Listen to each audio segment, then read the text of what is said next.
Mr. Pudumjee, it is such an honor for Sahapedia to be talking to you about the things that you have been doing so far with your life. And it's also great that you came to us and that we have had a chance now to talk about your life, your creativity, your work.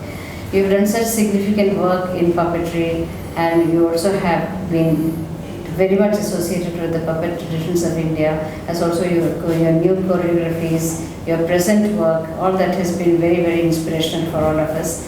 I would like to ask you certain questions about what were the motivations that took you to puppetry in the first place, and what is it that made you go through this experience through your life, through new choreographies, through new presentations. So what was the impetus for taking puppetry as a profession? Well, it all started as a hobby. I'm from Pune, at one time Pune, and through school, college, it was a hobby. I think I can't remember, but must have been about 6-7 years old. Some cousin was traveling abroad and came back with 2 toy string puppets. It was a UK-based company called Pelham Puppets, which disappeared, and I believe now they're again making. And there were these prefabricated string puppets, and these were 2 toys that came through, and it just started through that. What was interesting is that in Pune, before the present, digital purchase of books and things, crosswords, all these bookshops, there used to be a very famous bookshop in Pune called Manny's. And it used to be famous. People used to travel to Pune to go to this bookshop. And that bookshop, surprisingly, used to sometimes get books on puppetry. So it was mostly self-learning. Through school, college, it was encouraged, social gatherings, fundraisers, things like that, charity. And 1971, after my college education, BA in Pune, NID, the National Institute of Design in Ahmedabad, I went and joined the undergraduate program. NID wasn't even known at that point. We didn't know about it. So you were one of the first batches? I'm the second batch. And that's where it started growing, NID, and in design. And in the evenings I was associated with the Darpana Academy of Performing Art, which had at that period a puppet section run by the late Meher contractor. She was the puppeteer teacher. And so this one thing led to another. So would you say that you had decided on your career right from school days, and then took it on very seriously after that through college, through your professional training? But what kind of training would you have received, and one teacher you did mention, and also an institution called Darpana, but was there any formal training, or does one require formal training? First, it wasn't going to be a profession. It was a hobby till 1971, when I went to Ahmedabad.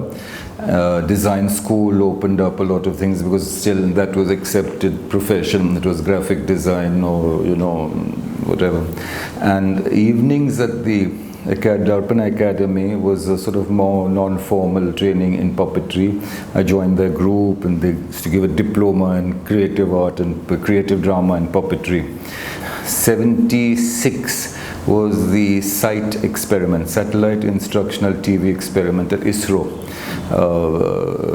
Vikram Sarabhai's whole project about educational program, awareness programs, and the Earth Station was in Ahmedabad. And there were 6 or 7 states which were being, broadcasted with these programs. And we were in Ahmedabad, something called InSight, which was a 45-kilometer radius direct transmission, and it was a Nadia Page transmission. And they wanted to set up a puppet studio, puppets specially made for television. And possibly it was one of the first puppet programs made for TV, because a lot of our TV channels have later on made puppet programs or theatre puppet performances just recorded. And their idea was that they had series with actors, other programs. What couldn't be said, or which was sensitive through the cultural context or whatever of human actors, was being used as puppets in the puppet program. And there would be incidents, images, whatever would come from Nadia problems. And we had a series which went on for some 31 programs, Hubhai and Habhai, very famous actor, Kailash Pandya was the Mukhi, and the donkey was the alter ego, a puppet. And I remember the first 2-3 programs, and they were all community viewing sets. People said, you're nakli, this is not a real donkey, this is the food. Yeah.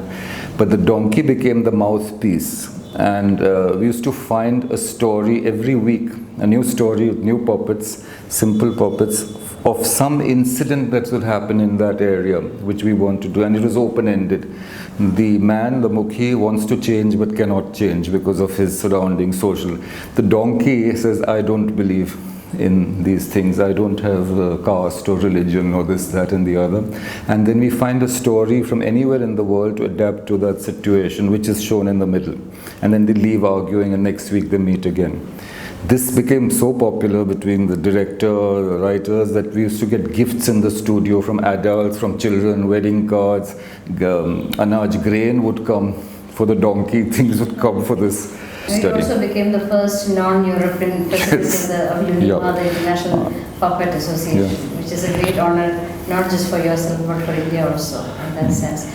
But you were mentioning about this inside event that has been happening. Could you tell how does puppetry basically differ from theatre when you're dealing with a social message or a subject that impinges on social life? What is the key strength of puppetry? Well, obviously a puppeteer will say that my profession is, or my art form is better, or a dancer will say that, or theatre. For me, I think it changed in Stockholm, Michael Meschke's school. I was there for 2 years. And where he said, I'm not using puppetry. He said that, and I follow that, I don't use puppetry as an ends in itself, but as a means.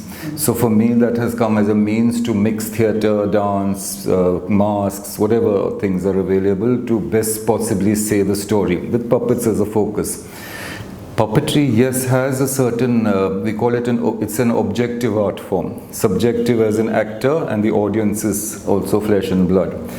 It's a slightly mirror to reality. So sometimes you can say things through puppetry, I believe, that you may not be able to talk about with the actors. I'll give you an example. About 8-9 years ago, 6 years ago, we were working on a UNESCO and EU project, which was a grant to work with marginalized community, and it came to Ishara, and we was working with SVT Salam Balak Trust, and their first group of 18-year-olds were coming out, and some wanted to work in craft things. So about 6 or 7 of them came into this project.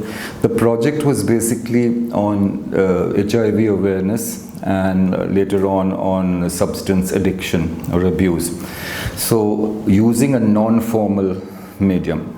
Now the argument was, the academy is this creative art form and all, and you're using it for education, but there are 2 streams. We could say certain things in the HIV awareness about safe sex, whatever. It could not be necessarily said, or even talking about gender issues with actors in our society or in schools. But with puppets you could get through very clearly. The message was very, very strong. I remember we went to Dimapur, Nagaland, Nagaland AIDS Control Society. They wanted us to do a workshop there with school teachers, recovering users, positive HIV people, and they wanted to form their own groups. Development organization in Nagaland is a huge campus with a school, Catholic. It's got this huge hostel and space for doing workshops, and then there is a seminary, Now when they replicated one of our performances called Chunauti, which was a battle between ignorance and awareness. And some they did it. messages. Sorry? Some something like archetypes. Yeah, they were. Ignorance and- So the god of boss of awareness says that it's in your hands. Right. Ignorance, the Acharyan says that you will not be able to handle this. This is Right. it. Now, in that, there were issues about the safe sex, condom use. And in a Catholic thing, Yes. no way to show. But you could show a 6-foot foam puppet condom in the school without any problem. Yeah, so that is where we realize that Then the power with of puppets puppetry is is- stronger to say things. And that has been through generations, whether it's traditional puppetry, modern, any story, modern, whatever you want to say, there are certain things.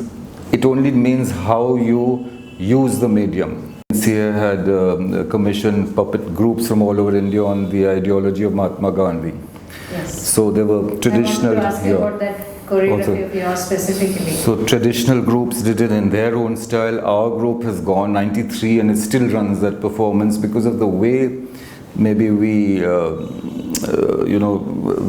we approached that idea, and it was a challenge for me that how to make the medium and message meet, not to be pedantic, not to say black and white this is this, but to make it more interesting. We use world music, we use flashback, flash forward, whatever you call it, and it's still one of our most popular performances, though it's dated. And surprisingly, it's gone all over. Last year, it went to Myanmar, it went to Egypt, it went to Iran, of all places. It was very interesting. I think, like you said, the coalescing the medium and the message, and also such a powerful theme. It's very. It has, I think, perhaps it has also universal significance in terms of its message. But I wanted to ask you, since you have been engrossed in this art form for such a long time, what is the relationship between a puppeteer and the puppet? What is the persona of the puppet that gets? Is there a give and take? I work too long with puppets now because I'm going to demystify this. Many of the younger puppeteers talk about this whole bond between puppet and puppeteer and puppet, things like that, which may be there, but most of my work, if you notice, is with the puppeteer who is visible with the puppet. Early days we were hiding behind a stage or wearing black clothes, and now we are working in the Gandhi show or something you can see. But there, the puppeteer sometimes is a puppeteer without emotion, and sometimes he or she is playing a role as well with the puppet. So that is where I find an emotional bond. I don't know, you like some puppets, you don't like puppets, but eventually for me it is a medium. You have what you asked earlier about education, that you need to know the language of puppetry, or how it involves plastic arts, sketching, movement, speech. All these things come into puppetry. It's not an actor will use his own body and speech. Here you have to put in many other things and sometimes forget your own ego to work the puppet, which is very, very special. Talking about the education, we don't have schools or training programs in India. Puppetry.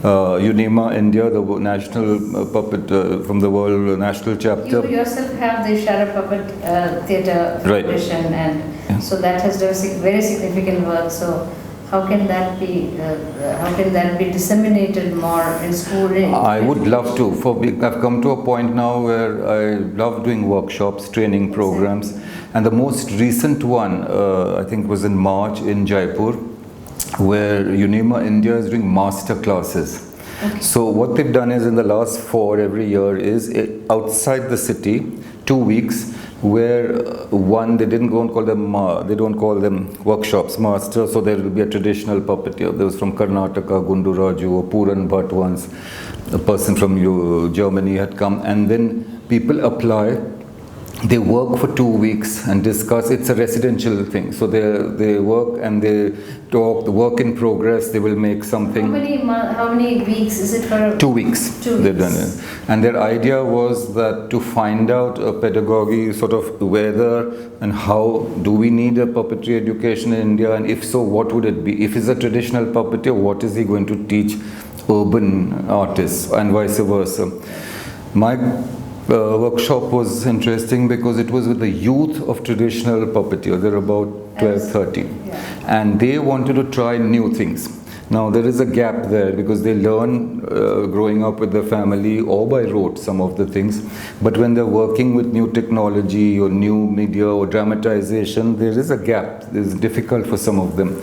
So this was the idea, and each of them selected maybe one form, maybe their own form or something else, and did a 3-4 minute, 5-minute work in progress piece using projection or using OHP, overhead projectors, or Kerala Graf puppeteer who wanted to try something more with his puppets, you know, and always this question came, what is tradition, what is modern? This is a question I was going to ask too. What are the limits of tradition, and what do they have to tell us about that, and how can you, what is the engagement that you have? The most interesting thing was from them, those artists themselves. They were all maybe teenagers or 21-year-olds, and they came from traditional performing families who were performing. Tolpa, Kutu, the Karnataka, Kerala, the Pava Kathakali. Yes. There's one puppeteer from Bengal. So we kept discussing a lot in the beginning, and they said, what, we're getting fidgety because they wanted to make. I said, no, forget until you're clear what you want to do. Why do you want to, do you want to change something, or do you want to incorporate that within your thing? So these were discussions, and that came about what is tradition. And most of them said that tradition is what we have been getting, but it has also been changing through the centuries. So when you were saying that aaj ekdam ye naya hai, he says, yeah, it's a jump maybe, but to keep alive we have been changing. Certain things have been there, certain things have disappeared. And maybe that happened right through time. All through time, except that today it's more obvious. Maybe there is a bigger, you know, forward challenge.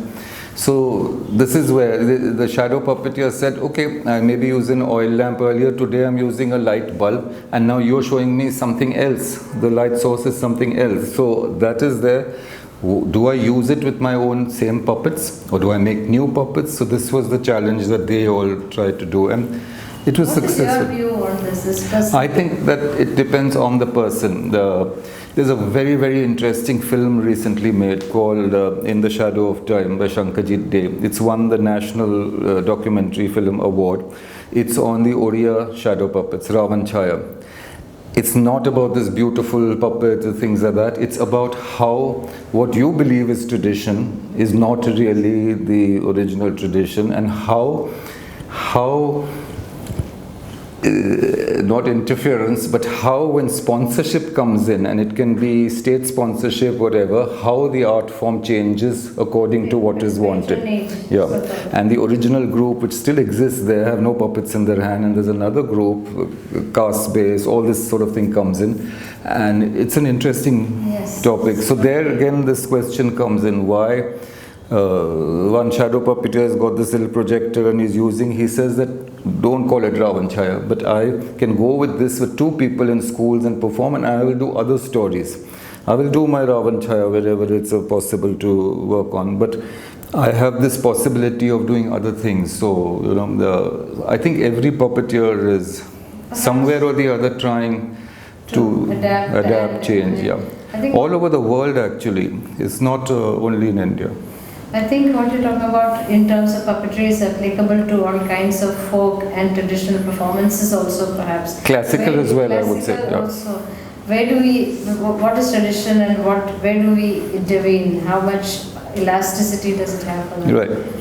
Could you also tell us something about your association with the Sri Ram Center for Performing Arts, and later how you train students at the Sutradhar Puppet Theatre? This happened, I think, the Sutradhar, it was India's first puppet repertory company, which started in 1980, and I think it was 78 December, January, I was on my way to in Berlin, but GDR, East Germany, to direct and as a guest director at the Puppet Theatre there. And the very night that one was flying out, I got a phone call from the late Panna Bharatram saying that we want to start a puppet theatre, and it had come through Ahmedabad, this connection. But I said, I'm leaving tonight and I've got to work contract from there to go to Stockholm again to children and young people's youth theatre. So though it sounds interesting, I'll have to check with those guys and then figure out. But once there, I stayed on for it, and then was this letter writing going on, and we were throwing the ball in each other's court, not confirming. And then I think it's around November, December of 79, she said, you have to say yes or no. And I said, okay, yes. Yes. And that is how it started. I came here in 1980, I think it was June. And in a small space below, somewhere above some steps, we started this first puppet theatre group of 5 or 6 people, and there were 2 traditional puppeteers from Dadi Pudumjee, Jagdish Bhatt, an excellent artist, he just passed away, Rajasthan, Puran Bhatt, who still is one of the very good Rajasthani puppeteers, art students, Pranjala Gill, Sushma Pandit, and guess who, even Vinod Dua. Oh, For the first 6 months he was puppeteer. He wrote our first script, Motu Ki Booth, which was adapted. About Vinod, I didn't know that. And he was, then he said, I can't come every morning and do all this. But that was how it started. And we used to perform every weekend, Saturday evening and Sunday morning in the basement theatre, for tickets of some 2 rupees or 5 rupees at that time. And it would go full, sometimes it would be empty, but everybody knew that something is happening for children or for families, and that's how it grew. And we did a lot of performances, different shows, and the idea was to take folk tales and present them in a different way, or new puppets. Each of the shows was very different. And I think in '86 I finished my contract with them and left and started my own freelance group called Ishara Puppetry Theatre Trust. Ishara Puppet Theatre, which became then a registered trust. As a trust. Yeah. Tell me about your experiences with the Ishara Puppetry Theatre Trust, because you've been... Ishara was sort of hobnobbing in the beginning. Why Ishara? Why Ishara? Very interesting. As soon as I left, '86, when we finished with there was a huge workshop with artists, theatre people in Kasauli at Vivan Sundaram's space. And Anuradha Kapoor, what's her name, the artist well known, Nilima Sheikh, all theatre people were working, and they wanted a puppeteer came. And there was the literature writer Gitanjali Shri. And I was talking with her and I said, I need an interesting name. And she gave the name, why not Ishara?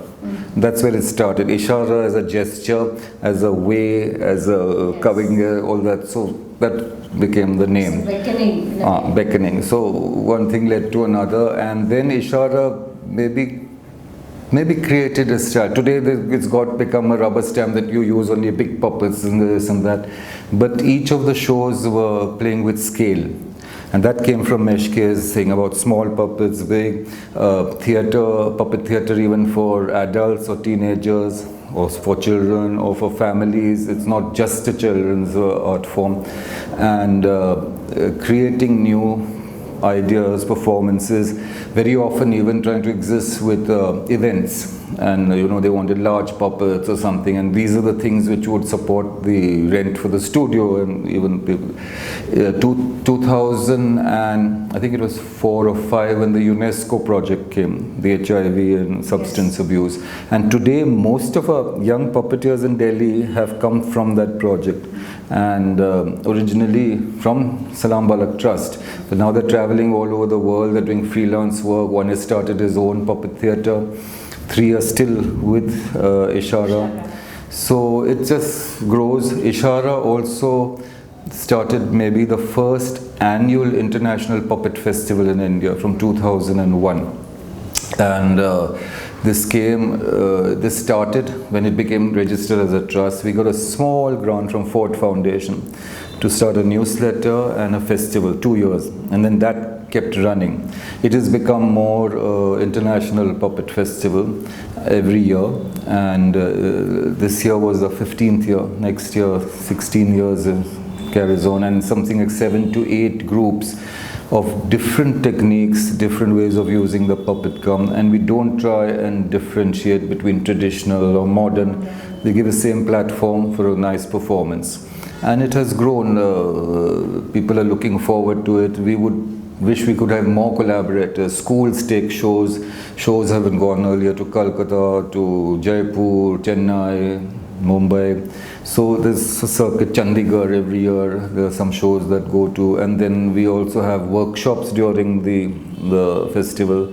Very often some of the puppeteers who arrive come with a special form, a special technique, and we do a short workshop.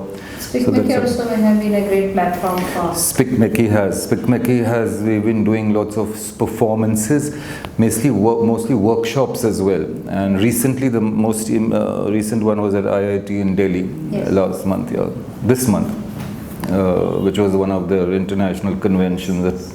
So we were a 5-day workshop with shadow puppets and things like that. So that's... Could you tell us something about your significant choreographies down the years? I mean, what your some of your choreographies, some of your good productions, not good, I'm not saying, but some of your significant productions that you consider are very... Which have... The one that really keeps coming because of its popularity of the way we use the medium was the Images of Truth, Satya Ki Pratiroop, the Mahatma Gandhi. Right. But besides that, I think we did an interesting piece called Transposition, 2002, between 3 dancers, who are actual dancers, the humans, and puppet torsos, figures. This is a transposition, and it is based on the Transposed Heads, Thomas Mann's story. But originally that story comes from India, from Vetal Panchvinasati, Bikram Vetal cycle of stories. And Rashna M. Hasle Gandhi, Jungian psychologist, she was our base. So the archetypes were puppets and the inner voice were dancers, and that traveled a bit, but that was again for teenagers and adults. Then another one which has been very popular, Simple Dreams, where we got tired of puppets and narrative. We just did with objects, sticks and umbrellas, with music, and we spoke about water, air, flight, human beings, migration, things like that. Journeys, another piece where the protagonist goes through life, violence, love, beyond. So different, I think that each of them is very different. For kids, which is very popular just now, shadow play, we've done Calcutta Roo based on the children's book called The Giving Tree. It's also easy to carry because there are 5 people in it. The others have 7 and 8, so there's always puppetry, art low, that's too many, all this happens. Puppetry is still everywhere at the bottom of the rung. Though we speak a lot, though even I'm on a general council here, yes, and it comes as clubbed, and we keep fighting about this, but they say we try and change it, that it comes in this last group for awards of folk and tribal, other arts, mime and puppetry. It comes into it. I totally agree with you on that. So I said there's so many puppeteers in India, traditional families and all. If you can have dance and categorize so many, if you have now theatre and you're making more, then why not just make a separate thing for puppetry? It'll give.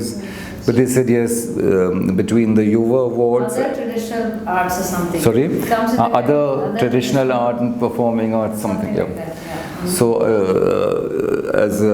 though they're doing it, they said between the Yuva Awards and the main award, at least this time 4 puppeteers have got it. Yeah, 2 young puppeteers, 2 seniors. So let's hope it carries on and should be good. Every year that the president gives an award to a puppeteer, for a traditional puppeteer, whoever gets it, it's a great honor. Last year, I think Ramchandra Pullakkar got the award, I think. So. This year his son has got the award. Yeah, I forget his name. Pullakkar. He got the Yuva award, and the other, the 2, and from Tripura, the boy from Tripura, his puppet theatre, Tripura Puppet Theatre, he's got Dattatreya from Bangalore, who's taken the traditional thing they've got. So each year they do it. So do you think, coming from the same question, do you think puppetry is a very potent tool for education? Yes, and how much are we using it in India? It is good, but we're not using it to the extent. There are 2 streams, as I said, even for Ishara, educational work or workshops and eclectic performances. We are not using in India the potential, and it's just that somewhere somebody has an idea or a budget, okay, let's do this, things like that. The NCRT has a creative drama and puppetry, and there was a small thing, but it's still not, it needs to be better. Who will teach it? That's another thing. That's right. So how do there are the things other countries have. Humanities-based universities could have a more larger space for puppetry. Sure, I think wherever is possible, even a drama school, or Yes. that can have something. But always this question comes about, what will you teach? So you can't, that again this tradition and modern things comes in. Now there are traditional forms and techniques, and there are definitely modern techniques. Even all of us, the new younger puppeteers, have been influenced by the West or from the East, Japan. You have to try and find out a way to, synergize these. You cannot say, why would a young urban puppeteer say, that is another question that comes about in this film, that appropriation of art. Like, the other people take a traditional art form and say, this is it. Madhubani, all this is happening. So why would a young puppeteer say, I'm a Rajasthani puppeteer? I'm not. I might take that art form and do something. Then the question is that, is it valid? Is it morally right or wrong? So what do you teach? Actually, don't you think the question can be answered from both sides? Absolutely. It is not a one-sided it is not, argument at all. though today the traditional artists are saying that in our community maybe there are not enough people who want to learn it. First it was only family, then it became community or caste or the area. Today they're saying, if somebody else comes and does it, I will do it. There are puppeteers who, I wouldn't mention the name, but in the south, who are working with traditional art forms. They're not from a traditional family, but they say, we are doing this style of puppetry, and why shouldn't we do it? Because we are from that state and this is our thing. So this is a argument which needs, or a discussion which needs to be carried, that whether the original artists are being able to do that and not, and why not, and why are these people taking it, or is there a balance between the two, what is happening, present Anurupa Roy, a puppeteer, has done a very nice, interesting Mahabharata performance, where Gundu Raju, the traditional shadow puppeteer from Karnataka, he's part of it. He had done one of the first master classes for them at UNIMA, and she's incorporated the two. She's taken the ideas from there and she's put in her thing. It's an interesting mix of things. So there could be that. As I said, all of them want to try new things, but we're saying don't copy the new thing, try and see how you can incorporate it. The same question that you asked, I was in a seminar puppeting in Australia, and it came with indigenous, or the first people. So they said, nobody, you cannot touch this, you cannot touch this, you cannot do. So when I asked this one lady, she was of course from that community, I said, but you are using other literature also from not your tradition. So is that okay for you? So then why can't this person also use it? So there was this stern silence and said, you don't understand. You have to see the history and you have to see how things have happened, all that came in. But that is a Shriram Center, very, very popular, called Dhola Maru from Rajasthan, Gatha. It was a huge production, but it was, the Rajasthani puppeteers actually sang the whole story live, and he's carving his puppet on stage, the actual puppet. So while he's doing that, he starts narrating the story, which then we do with masks, with other puppets. It goes back into the small puppet.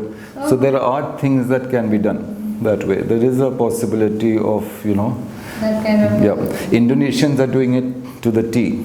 We got a group in our festival this year.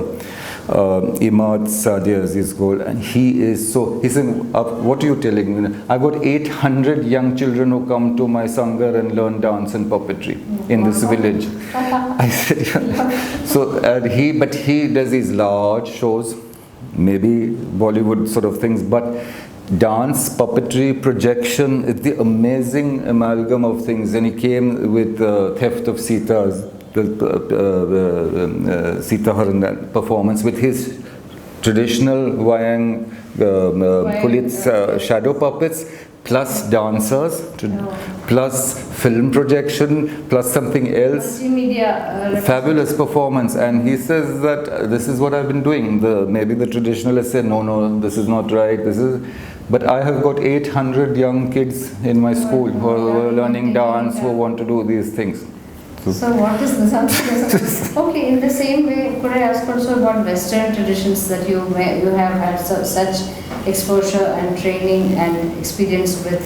Which are the powerful Western traditions of puppet theatre? And you also talked about Microfiche and that school. And even I remember that IGNCA had done that great exhibition comes in on masks. And so how much has your art been influenced by Western traditions? It has as much been. As by it has been. Look, when I did puppetry in Pune, I didn't even know about traditional puppetry. I maybe had seen some Rajasthani puppet performances.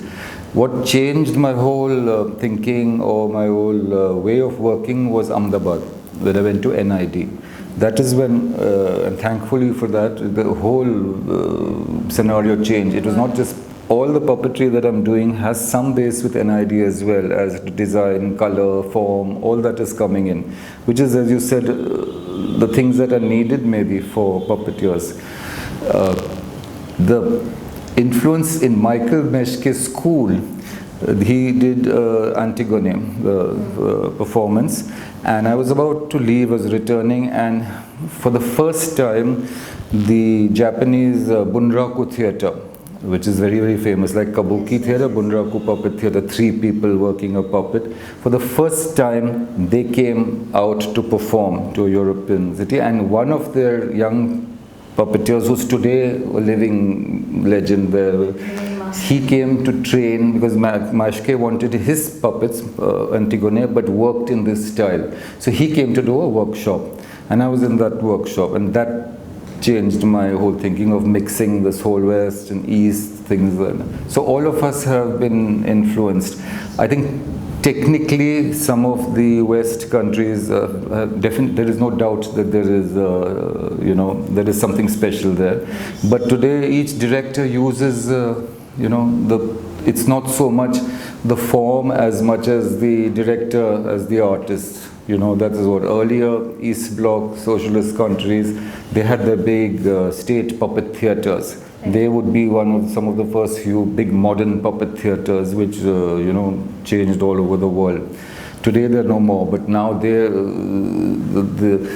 other Western countries had more creative work. They had more solid technological stories which they wanted to say. Yes. So that's the other thing. How much has technology, the new technology, influenced puppet? Lots. September this year will be the World Puppet Festival in Charleville. Charleville in France is a small town which has become like the Edinburgh for puppetry. Every 2 years is the huge, over 100 shows, street performances, and you will see there. Going for that? Yeah, we are taking one of our shows called Heer Ke Waris, which is based on Heer Ranjha. And you will see sometimes shows there, and we feel sometimes dated when you're seeing some of the new performances and say, what is this? How is this being done? Is this puppetry? Is this not puppetry? This is the question that is being asked. But lots of things. Boundary breaking. Yeah. Our piece is quite conventional. The story, we did it about 2 years ago, based on Heer Ranjha. I said we wanted to do a love story. It's tragic in some ways, but how do you bring it or connect it to today? And it was happening about 2-3 years ago, a lot of honor killing, khap panchayats, and 18th century Waris Shah's the story of Heer Ranjha, and the 2 actors, girl and boy, are present day lovers who are facing the same problems which happen there. Yes. So it goes flashback day, sometimes the present day, yes. And then it goes into the story. And this thing, Darwish there says, true love, what are you talking about true love? There's nothing, look what happened to them. And so this is who are they, and then it goes into the puppets with music. And then it comes back to the live actors. And so we interplay. It's got a lot of text in Hindi and Punjabi, and I think going to be, there is, so it's going to be, but a lot of music and large puppets, music. So let's see how it goes. Will you come back to India also and then this? We performed in India at our festival and all. We want to do more performances of that. Right. In fact, it's a visually very beautiful, the story. Okay. Yeah. Someday hope to see that next time. Yep. And it was fascinating to talk to you. Thank you. Really fascinating to talk to you. And we hope this is going to be a continuing conversation. Thank you. So much.